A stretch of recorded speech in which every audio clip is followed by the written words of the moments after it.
Alhamdulillah wa syukru ala ni'amillah. Asyhadu an la ilaha illallah wahdahu la syarikalah wa asyhadu anna Muhammadan abduhu wa rasuluh alladzi la nabiyya ba'dah, amma ba'du. Para peserta daurah Arabiyah yang kedua yang dirahmati Allah Subhanahu wa ta'ala, pada pertemuan perdana ini kami atas nama tim panitia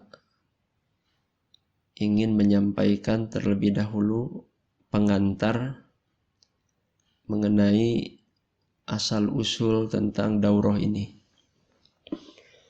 Yang pertama, bahwa daurah Arabiyah pertama kali diselenggarakan oleh saya sendiri, Rizky Abdurrahman, bersama para santri kelas 3 Mu'alimin versi 1 Pajagalan Bandung pada tahun 2019 atau bertepatan dengan 1440 Hijriah di bulan Ramadan. Yang kedua, daurah Arabiyah diselenggarakan untuk yang kedua kali, yaitu tahun ini 1441 Hijriah di bulan yang sama, yaitu Ramadan, dengan pertimbangan karena melihat apresiasi dari masyarakat yang semakin hari semakin semangat untuk mempelajari bahasa Arab. Gambaran umum dari daurah Arabiyah, materi yang akan disampaikan nanti adalah pokok-pokok materi yang harus dikembangkan secara bertahap dan berkelanjutan setelah peserta memahami pola pembelajaran. Yang keempat, harapan kami dari panitia setelah peserta mengikuti program ini, peserta diharapkan memiliki pemahaman dasar tentang bahasa Arab dan ilmu-ilmu bahasa Arab, sehingga menjadi bekal untuk memahami ajaran Islam secara langsung dari sumbernya, yaitu Al-Quran dan Sunnah. Langkah setelah mengikuti daurah adalah peserta harus terus memperbanyak latihan dan praktek kaidah-kaidah yang dipelajari selama daurah agar ilmunya bermanfaat. Jadi selesai 3 minggu kurang lebih mengikuti daurah ini, maka langkah berikutnya adalah terus melatih diri, memperbanyak latihan ya. Kemudian juga mempraktekkan kaidah-kaidah yang sudah dipelajari untuk memahami Al-Quran dan Al-Hadis.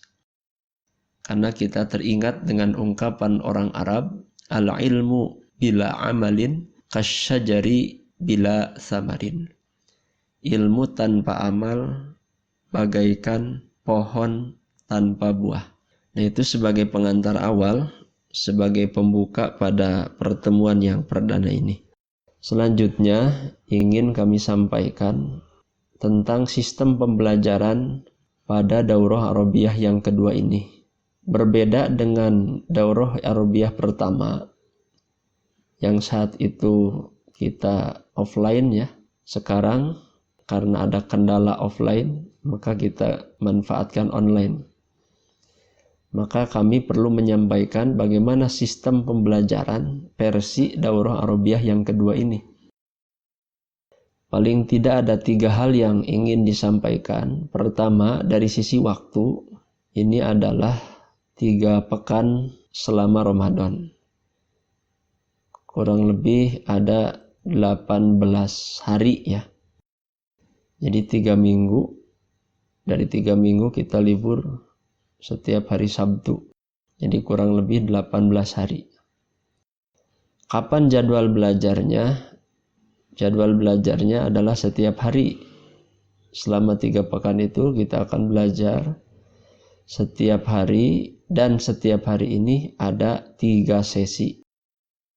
1 untuk sesi materi itu ada 3 kali. Yang ke-1 jam 6 pagi, yang kedua jam 9, yang ketiga jam 14.30. Selesai sesi materi, yang kedua sesi tanya jawab. Untuk pertanyaan kami tampung, silahkan nanti bisa lewat video atau lewat suara atau lewat tulisan. Itu 2 jam untuk bertanya. Jam 15 sampai jam 17 kesempatan bertanya. Setelah itu sambil menunggu berbuka saum jam 17 sampai maghrib, kami akan mencoba untuk menjawab dari apa yang ditanyakan. Nah, sesi yang terakhir, yang ketiga selepas sholat tarawih, kurang lebih jam 20.30 sampai 21, ini sesi untuk praktek dan latihan.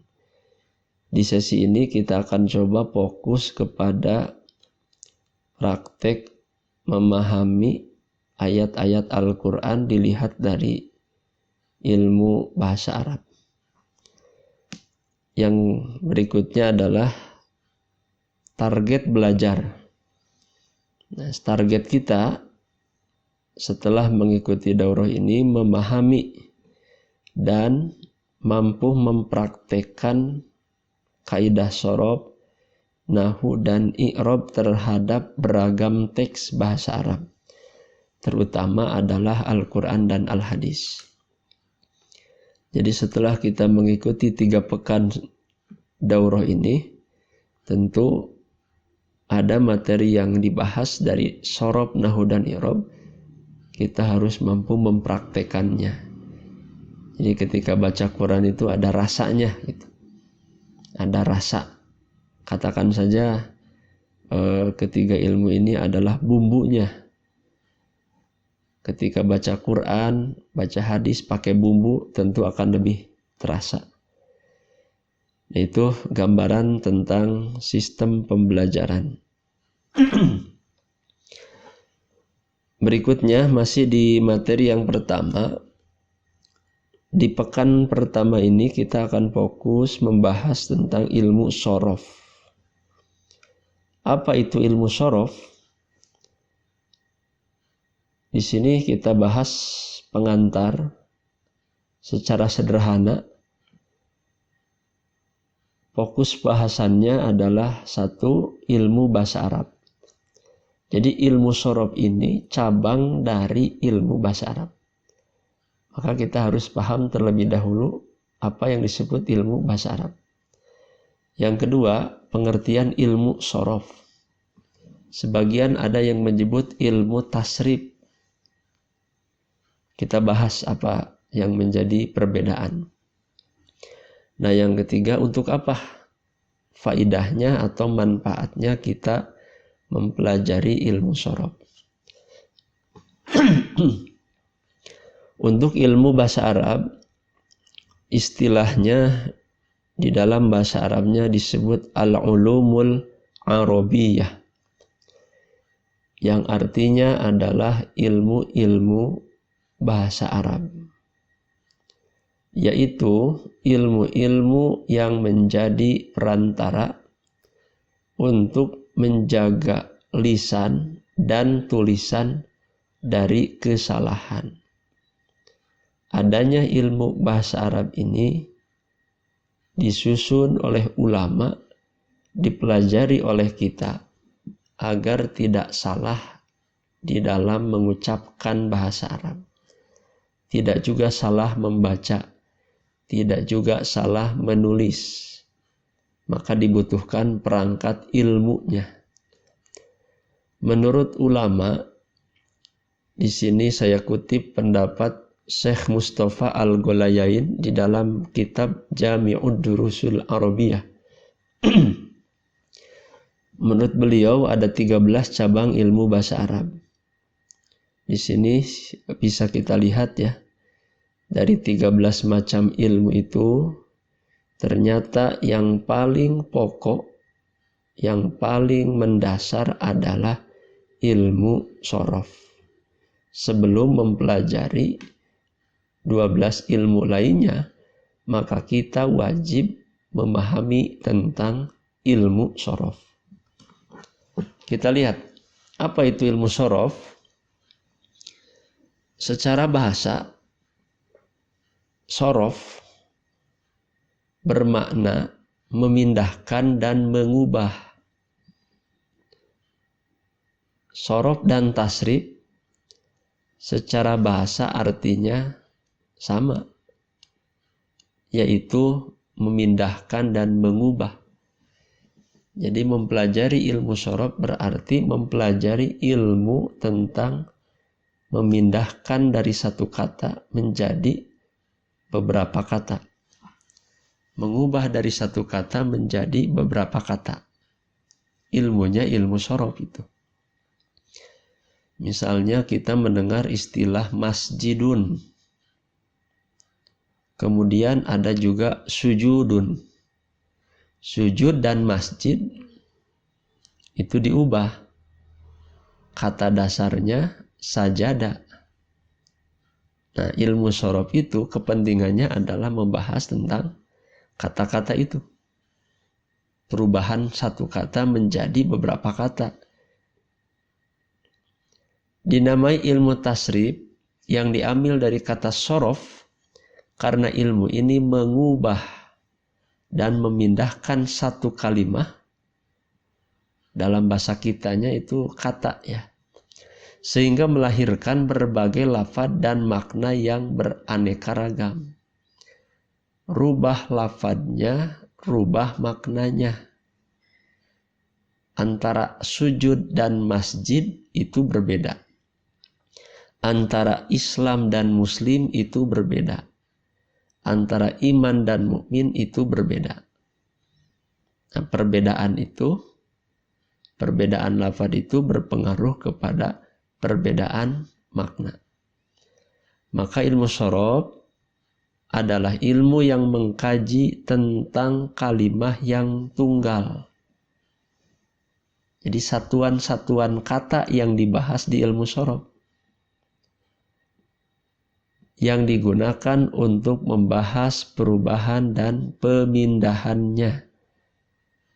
Misalnya contoh, kataba yaktubu kitaban, katibun maktubun, uktub, la taktub maktabun, maktabun miktabun, kutiba yuktabu. Ini kan berubah dari satu kata menjadi beberapa kata. Perubahan ini disebut dengan shorof.